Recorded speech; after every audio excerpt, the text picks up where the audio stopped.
কিন্তু আখিরাতের জমিনে বাঁচার জন্য, আখিরাতের ময়দানে বাঁচার জন্য, কবরে বাঁচার জন্য, জাহান্নাম থেকে বাঁচার জন্য যে মেহনতটা আমরা এখানে সারা রাত ধরে করি, এই মেহনতের কোনো রেজাল্ট নেই কেন?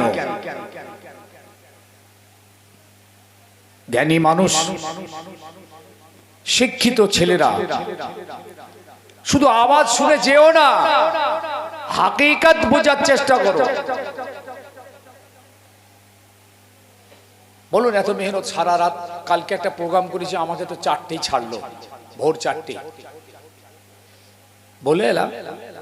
আমাকে দাওয়াত করেছেন, খাটিয়েছেন, আমাকেও খাটতে হবে, না বললে আপনারা আবার আমাকে পয়সা দেবেন না, আমায় বলতে হয়েছে। আমার পরে আবার আর একজন উঠছে, সে 7টা পর্যন্ত ওয়াজ করবে, কিছু হবে? একটা ওই গ্রামের ছেলে যদি নামাজি তৈরি হতো, যদি এসে হাতটা ধরে বলতো হুজুর তওবা করে একটু বায়াত করে নেন, আমি কাল থেকে নামাজ পড়বো, তাহলে জানতাম যে এত মেহনত আমার এবং আপনাদের আল্লাহর দরবারে কবুল হয়েছে, একটা ফল আমরা পেয়েছি, রেজাল্ট জিরো। এই মেহনতটা করছে, যে বসে আছেন, কত বড় মেহনত বলুন তো, ঘর বাড়ি ছেড়ে দিয়ে এত খরচ করে এত আলেমুল আমাদের এনে কই রেজাল্টটা কি? মেহনত করি ফল পাওয়ার জন্য।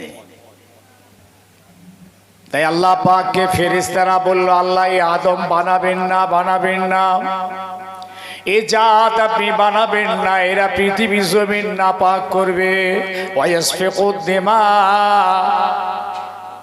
আল্লাহ এরা খুন বহাবে, এরা নোংরামি করবে, আপনার কথা মতো চলবে না। আতাজালু ফিহা মাইয়ুফসিদু ফিহা ওয়া ইয়াসফিকুদ দিমা, আল্লাহ এরা ফাসাদ করবে, ফিতনা করবে, ঝগড়া দ্বন্দ্ব করবে, শরীয়ত ভুলে যাবে, কোরআন ভুলে যাবে, সুন্নাহ ভুলে যাবে। আল্লাহ এ জাত আপনি বানাবেন না। আপনার ইবাদতের যদি দরকার হয়, আপনার তাসবিহ যদি দরকার হয়, ওয়া নাহনু নুসাব্বিহু বিহামদিকা ওয়া নুকাদ্দিসু লাক, আল্লাহ আমরা যত ফেরেশতা আপনার আছি, আমরাই আপনার তাসবিহ পড়ব, আপনার পাকি বয়ান করব, আপনার জিকির করব, আল্লাহ আমরাই যথেষ্ট রয়েছি। এ জাত বানিও না খোদা, এরা আপনার কথা নেবে না, এরা পৃথিবীকে নাপাক করবে। আল্লাহ বললেন, আমি যা জানি তোরা জানিস না।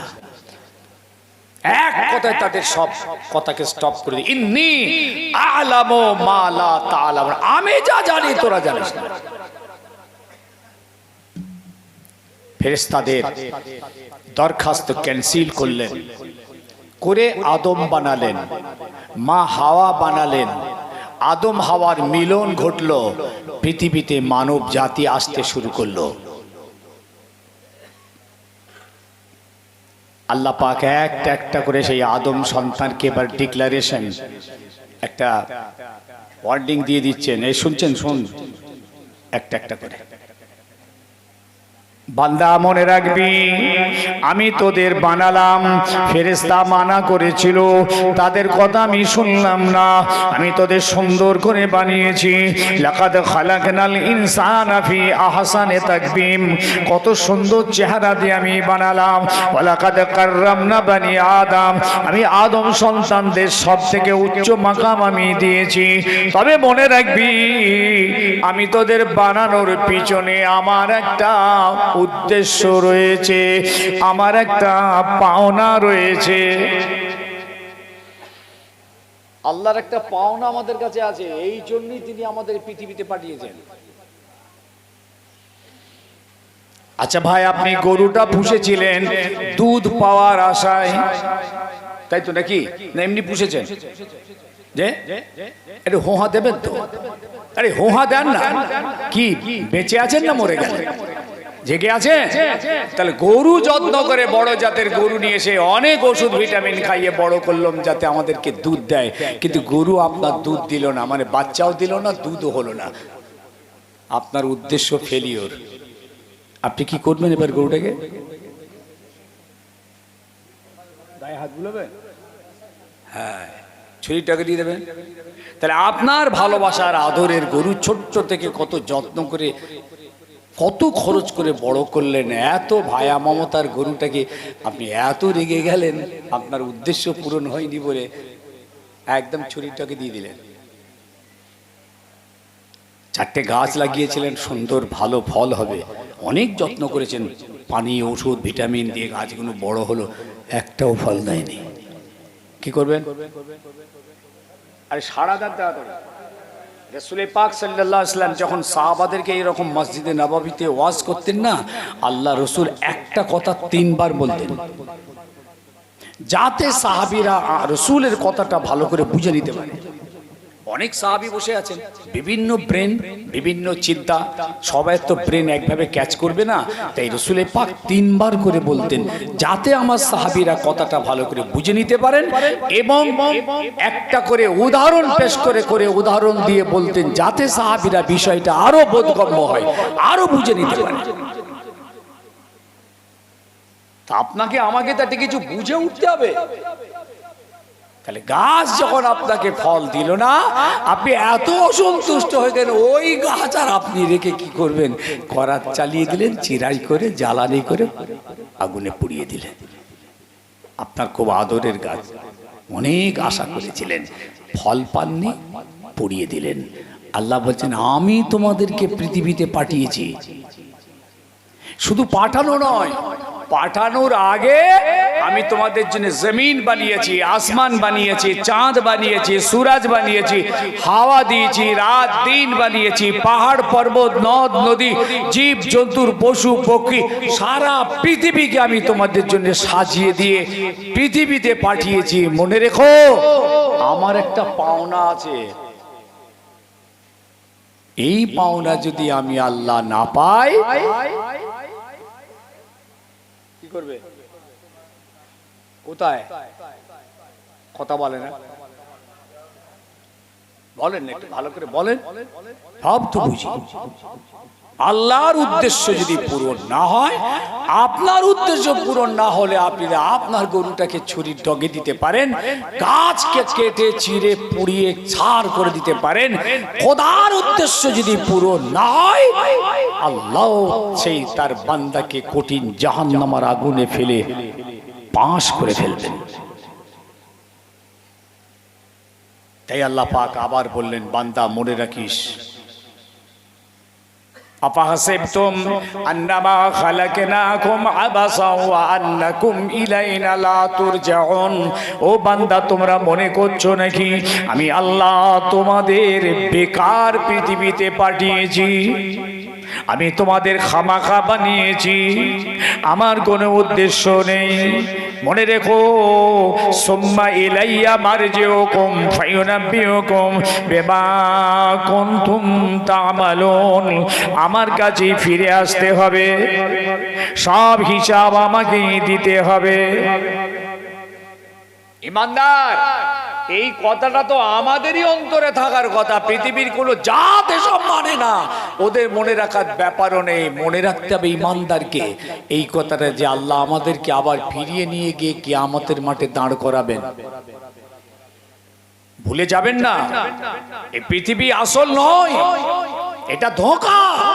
আল্লাহ নিজেই বলেছেন, আমি সব তোদের জন্য বানিয়েছি, সব নিয়ামত আমি তোদেরকে দিয়েছি, তোদের বেটা ছেলে মেয়ে ছেলে আমি বানিয়েছি, স্বামী স্ত্রী বানিয়ে দিয়েছি, তোদের আমি আল আওলাদ বাল বাচ্চা দিয়ে গোটা পৃথিবীকে আমি সুন্দর করে সাজিয়ে দিয়েছি।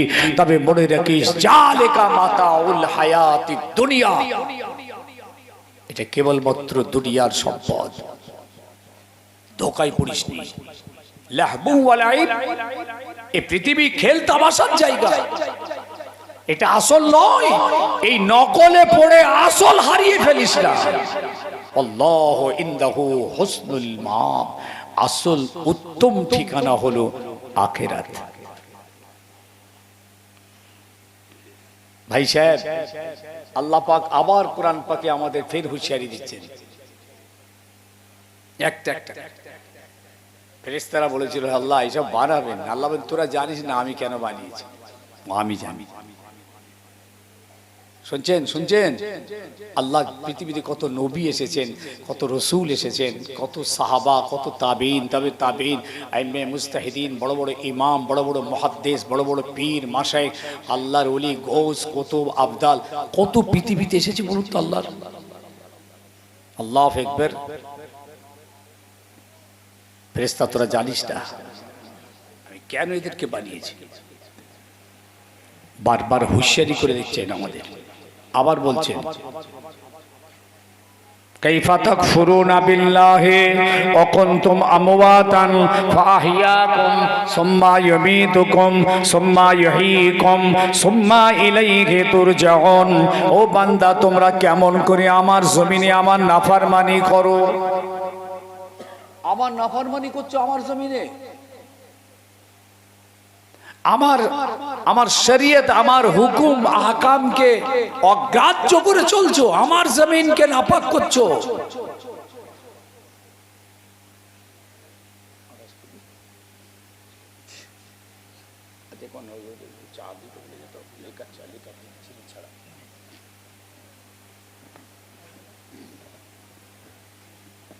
বুঝেছেন? কাইফা তাকফুরুনা বিল্লাহি, বান্দা আমি আল্লাহ আমার সঙ্গে কেমন করে নাফরমানি করলি? ওয়া কুনতুম আমওয়াতান, তোমরা তো মরা ছিলে।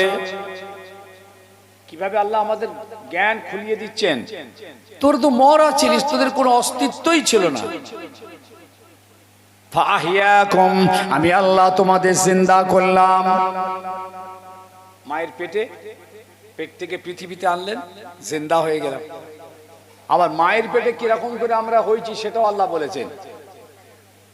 40 দিন আমি রক্তের পিণ্ডু রাখলাম মায়ের পেটের রহিমের একটা খুব প্রোটেক্ট জায়গাতে। 1 ফোঁটা নাপাক পানি আমি খুব যত্নের সঙ্গে রাখলাম। 40 দিন পর আমি সেটাকে রক্তের একটা পিণ্ডু বানালাম। ফের 40 দিন পর সেটা মুজগা বানালাম। সুম্মাল মুজগাতা আলাকাতান, ফের একটা গোশতের টুকরা। সুম্মাল আলাকাতা ইজামা, ফের আমি তাতে হাড্ডি দিলাম। ফের তার ভিতরে আমি জান দিলাম। 40 দিন আল্লাহ এগুলো আমাদের কানের মধ্যে ঢুকিয়ে দিয়েছেন।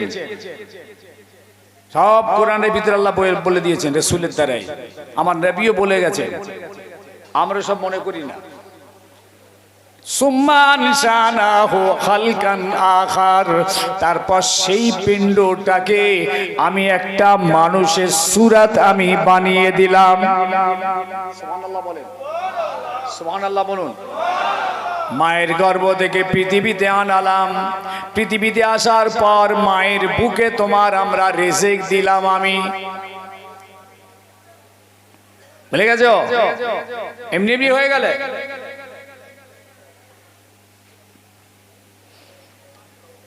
এইভাবে আমি তোমাকে জিন্দা করলাম, মরা ছিলে জিন্দা করলাম। সুম্মা ইউমীতুকুম, ফের মৃত্যু দেবো, কবরে চলে যাবে।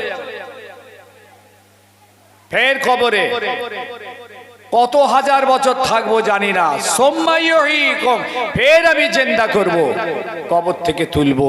সুম্মা ইলাইহি তুরজাউন, আমার কাছে তোমাদের ফিরে আসতে হবে কিয়ামতের মাঠ। ধোঁকা না? একটু ঠান্ডা মাথায় চিন্তা করেন আমাদের অবস্থানটা কি, আমাদের কি দাম আছে বলুন তো? কিচ্ছু দাম নেই। 1 সেকেন্ড কোনো মূল্য নেই, এক্ষুনি মওত হয়ে যেতে পারে। আপনি কি গরম দেখাচ্ছেন?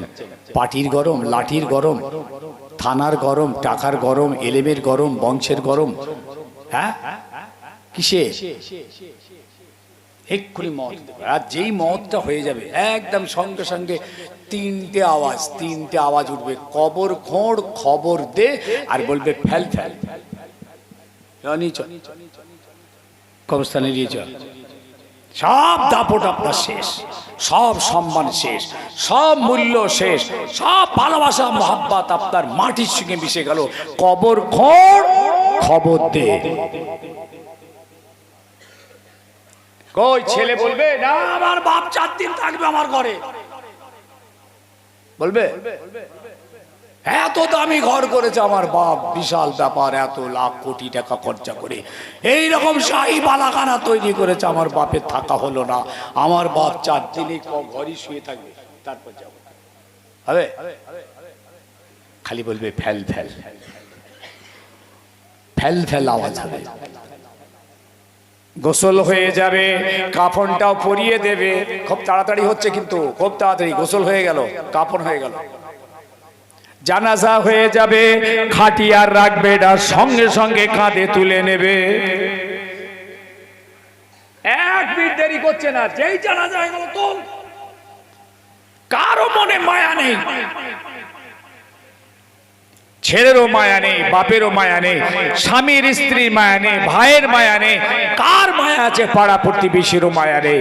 যেই হলো বলে তোলো, সঙ্গে সঙ্গে 4 কাঁধে নেই হন হন করে যাচ্ছে কর্মস্থান জঙ্গলের ভিতরে। মিনহা খালাকনাকুম ওয়া ফিহা নুঈদুকুম ওয়া মিনহা নুখরিজুকুম। মাটি চাপা দিয়ে থাকো। কি দাম আছে, কিসের গরম আমাদের, এক বিন্দু মূল্য নেই। এই জন্য আল্লাহ বললেন ইন্না দুনিয়া লাহবুম ওয়া লাইব, এই পৃথিবী হচ্ছে ধোঁকা, ধোঁকা। এই ইমানদার, পৃথিবী ধোঁকা।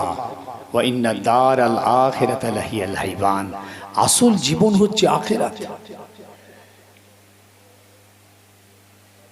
কিচ্ছু দাম নেই।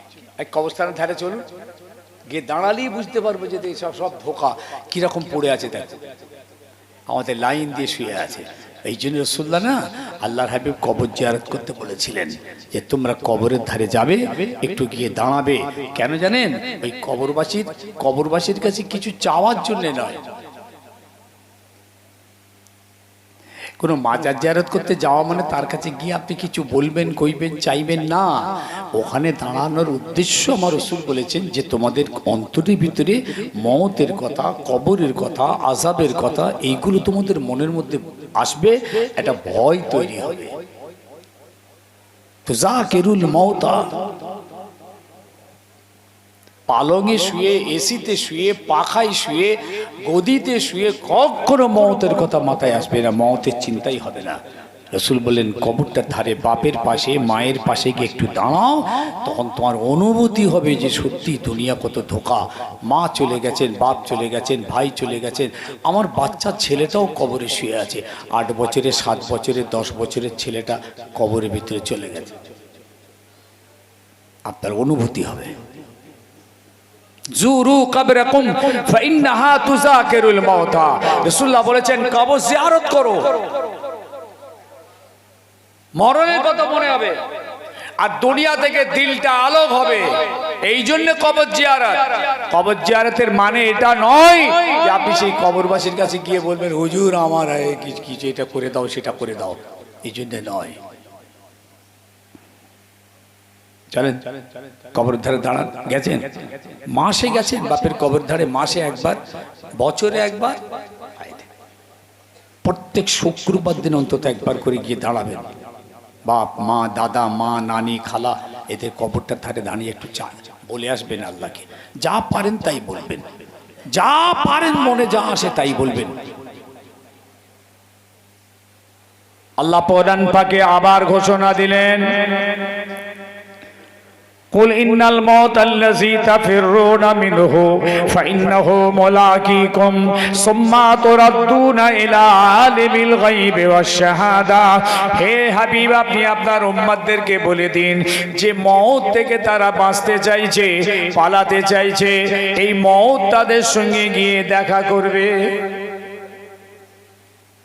মওত দেখা করবে, কোথায় পালাবো? পারবো লুকিয়ে? লুকানো যাবে? কোথাও মিলবেন, মওত ওখানে পৌঁছে যাবে। সুম্মা তুরাদ্দুনা ইলা আলিমিল গায়বি ওয়াশ শাহাদা, তারপরে আল্লাহ বলছেন তোমাদেরকে আমি আল্লাহ আমার সামনে কিয়ামতের ময়দানে হাজির করবে। আইনামা তাকুন ইউদরিকুকুমুল মউত ওয়ালাউ কুনতুম ফি বুরুজিম মুশাইয়াদা। হে বান্দা, তুমি যেখানেই লুকিয়ে থাকো না কেন, যদি গভীর কোনো দুর্গের ভিতরে লুকিয়ে পড়ো, সুন্দকের ভিতরে লুকিয়ে পড়ো, গুহার ভিতরে লুকিয়ে পড়ো, ইউদরিকুকুমুল মউত, মউত তোমার কাছে পৌঁছে যাবে। আইনামা তাকুন, যেখানেই তুমি থাকো না কেন, মউত তোমার কাছে পৌঁছে যাবে।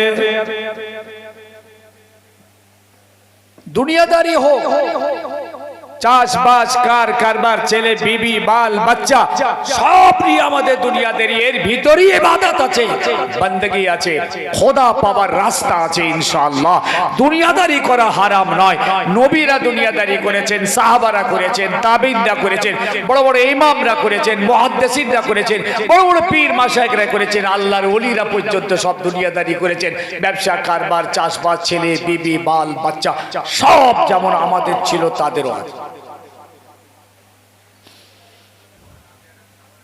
দুনিয়াদারি করতে তো অসুবিধা নেই, কিন্তু আপনি দুনিয়াদারি করতে গিয়ে নামাজ ছেড়ে দেবেন, রোজা ছেড়ে যাবেন, হালাল হারাম ভুলে যাবেন, পাক না পাক ভুলে যাবেন, হক না হক ভুলে যাবেন, ন্যায় অন্যায় ভুলে যাবেন, সত্য মিথ্যা ভুলে যাবেন। এই দুনিয়াদারিটা হারাম, কোরআন থেকে হারাম, হাদিস থেকে হারাম। এই দুনিয়াদারি করা না জায়েজ।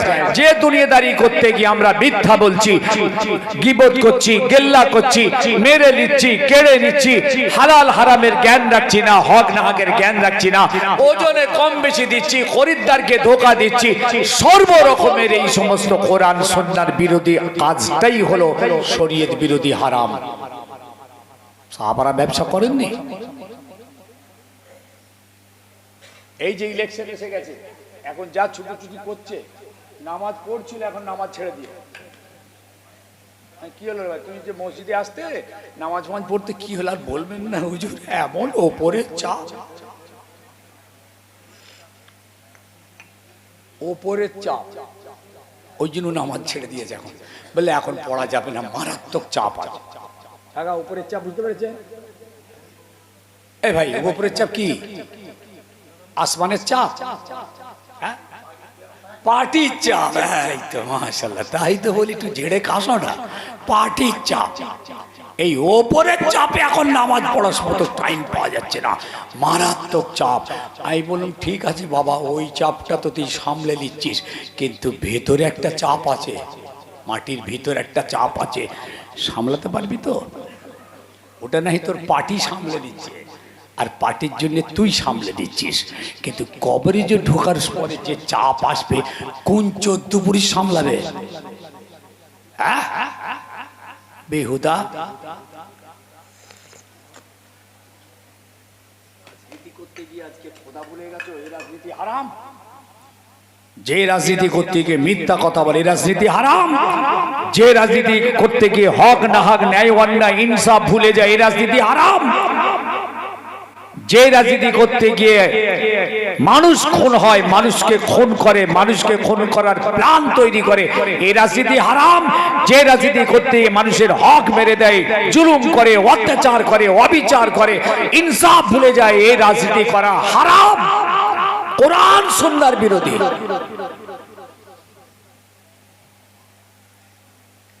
তুমি বলছো আমি রাজনীতি করছি শরীয়ত মেনে, সুন্নাত মেনে, ওসব মুখে অনেক কথা বলা যায়, যা করছো করো, খোদা ভুলে যেও না, কোরআন ভুলে যেও না, সুন্নাহ ভুলে যেও না, হালাল হারাম ভুলে যেও না, পাক না পাক ভুলে যেও না।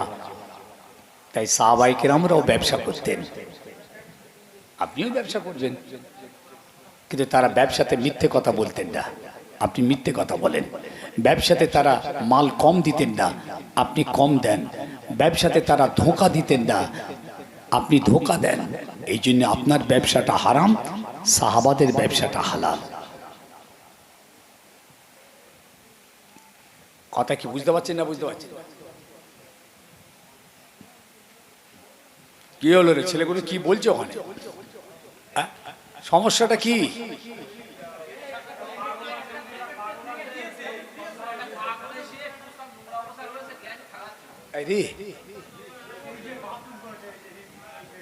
এই আচ্ছা, ওকে ওকে ওকে আস্তে বুঝিয়ে সুঝে বাইরে করে দেন না, সবাই মিলে দু চারজন বুঝিয়ে বাজিয়ে তুলে দেন না। রে জোরে জোরে জোরে লা ইলাহা ইল্লাল্লাহ, লা ইলাহা ইল্লাল্লাহ, লা ইলাহা ইল্লাল্লাহ। আস্তে আস্তে নিয়ে যাও, কিন্তু বাইরে নিয়ে লা পড়েন পড়েন, ইলাহা ইল্লাল্লাহ, লা ইলাহা ইল্লাল্লাহ।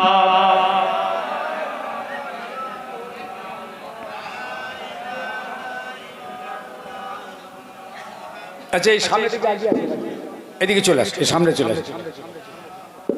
ইল্লাল্লাহ। কোথায়? এখানে বাথরুম পায়খানা করেছে? এই কিছু চাপা টাপা দিয়ে দাও না, একটা কিছু ধুলো টুলো নিয়ে এসো। হ্যাঁ করেছে বলছে, পেচ্ছাপ করেছে, এখানে একটু ধুলো টুলো নিয়ে এসে একটু চাপা দিয়ে দাও না। দিয়ে দাও দিয়ে দাও, পেতে দাও। আরে ধুলো বালি দিয়ে আগে ওখানটা ধুলো দিয়ে দে, খানিকটা মাটি দিয়ে দে, ও কাপড় চাপা দিলে হবে না।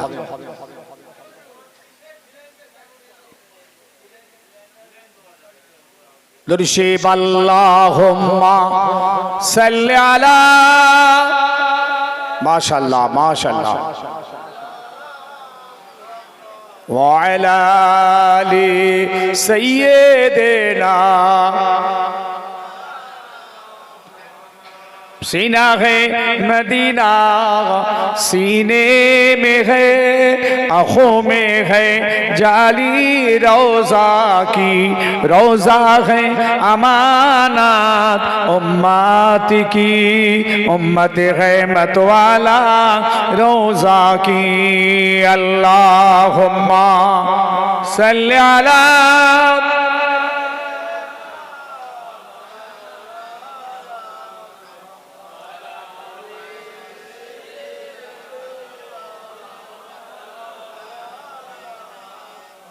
অতএব দুনিয়াদারি করা জায়েজ, কিন্তু যে দুনিয়াদারির ভিতরে দিন থাকবে, দিনের খেয়াল থাকবে।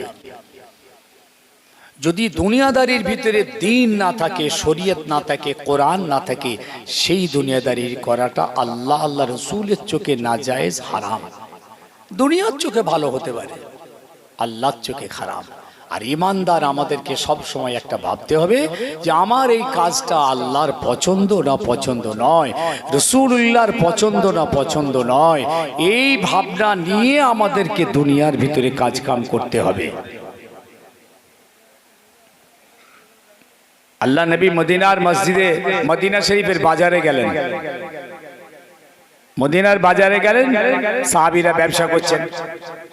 গরিব সাহাবী তো কি ব্যবসা করতে জানেন? গম, জব, কাঁচা খেজুর, পাকা খেজুর, শুকনো খেজুর, ডাসানো খেজুর, এইসব বিক্রি করতেন। আর কিছু ছাগল, ভেড়া, উট, দম্বা, এইগুলো কিছু বেচা কেনা করতেন। মদিনার বাজারে রাসূলুল্লাহ গিয়ে ঘুরছেন, দেখছেন সাহাবীরা কিরকম ব্যবসা করছে, ঠিক ঠিক আছে তো, ঠিক শরীয়ত মতো হচ্ছে তো, নাকি না শরীয়তের বিরুদ্ধে। রাসূলুল্লাহ ওয়াজ করছেন, এটা হচ্ছে প্র্যাকটিক্যাল। থিওরি তো মদিনার মসজিদেতে হুজুর ওয়াজ করেছেন, এইবার প্র্যাকটিক্যাল রাসূলুল্লাহ গেছে। দিয়ে ঘুরতে ঘুরতে ঘুরতে ঘুরতে এক সাহাবী এরকম গমের ঢের নিয়ে বসে আছে, আর হুজুর গিয়ে তার গমের ভিতরে হাত ভরে দিয়েছে, একদম সোজা ভিতরে হাত দিয়ে আর ভিতর থেকে ভিজে গম বার করেছে। শুনছেন ভাই, শুনছেন? ভিজে গম বার করে নিয়ে বলছেন, মা হাজা ইয়া সাহাবী, এই কি ব্যাপার, তোমার গম উপরে শুকনো আর ভিতরে এত ভিজে? শুনছেন তো? এই দেখেন, এই ব্যবসার হালাল আর হারাম।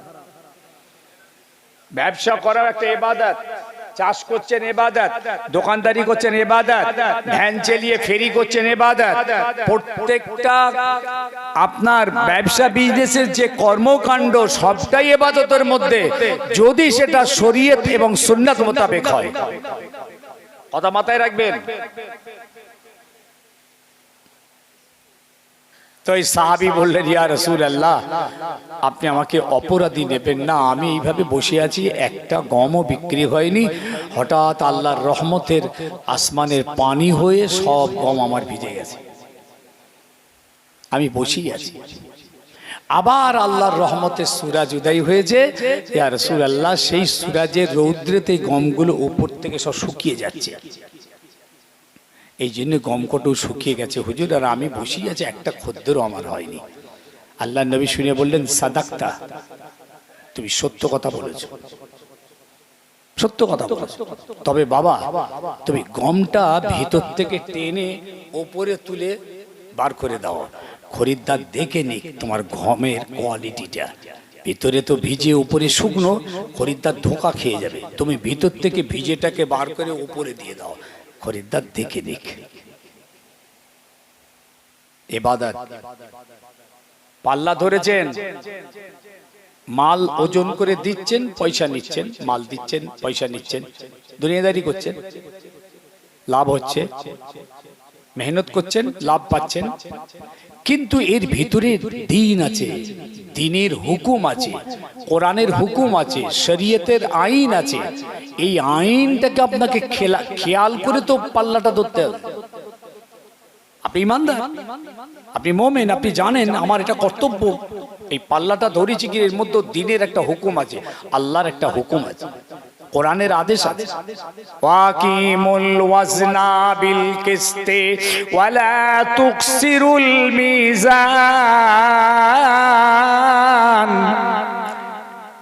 তোমরা যখন মাল ওজন দেবে, এই ওজনটা যেন বরাবর হয়। ওয়াকিমুল ওয়াজনা বিল কিসতি, খবরদার মাল কম বেশি যেন না হয়, ধোঁকা যেন না হয়, খরিদ্দার যেন ধোঁকা না খায়। এইভাবে শরীয়ত মেনে যদি ওজন দিতে পারো, এই ব্যবসাটা তোমার আমলনামাতে ইবাদত বলে লেখা হয়।